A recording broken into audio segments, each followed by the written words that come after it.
நாளைக்கு எபிசோட்ல செல்லியன் கோவமா பேசினதால பாட்டி சோகமா ரூமுக்கு போயிடுறாங்க. பாட்டி கிட்ட இப்படிதான் பேசுவியான்னு ஜெனி செல்லியனை திட்டுறா. செல்லியன் பேசினதுக்கு பாட்டி கிட்ட ஜெனி மன்னிப்பு கேக்குறா. பாக்யா வந்ததும் வீட்டுல நடந்ததெல்லாம் ஜெனி அவங்க கிட்ட சொல்றா. பாக்யா பாட்டி கிட்ட போய் கேட்டதும் அவங்க அழுக ஆரம்பிச்சிடுறாங்க.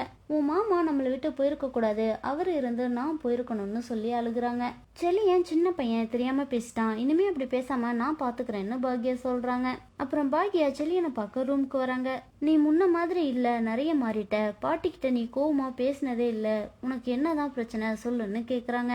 ஆபீஸ்ல கொஞ்சம் பிரச்சனையா இருக்கு, அந்த கோவத்துல பேசிட்டேன்னு செல்லியன் சொல்றான். சரி, உன் ஆபீஸ் பிரச்சனைய நீ பாத்துக்கோ, வீட்டு பிரச்சனைய நான் பாத்துக்கிறேன்னு பாக்யா சொல்றாங்க. ஆனந்த் கோபியை பார்க்க வந்துட்டு பாக்யா ரெஸ்டாரண்ட்ல நடக்கிறதெல்லாம் சொல்றாரு. பாக்யா ரெஸ்டாரண்ட்டை எப்படி க்ளோஸ் பண்ண வைக்கிறதுன்னு பிளான் பண்ணிட்டு இருக்காங்க. பாக்யா பாட்டி கிட்ட இன்னைக்கு என் கூட ரெஸ்டாரண்ட் வாங்கன்னு கூப்பிடுறாங்க. நான் வரல, வீட்லயே இருக்கேன்னு பாட்டி சொல்றாங்க. என்ன நடக்க போகுதுன்னு நாளைக்கு எபிசோட்ல பார்க்கலாம்.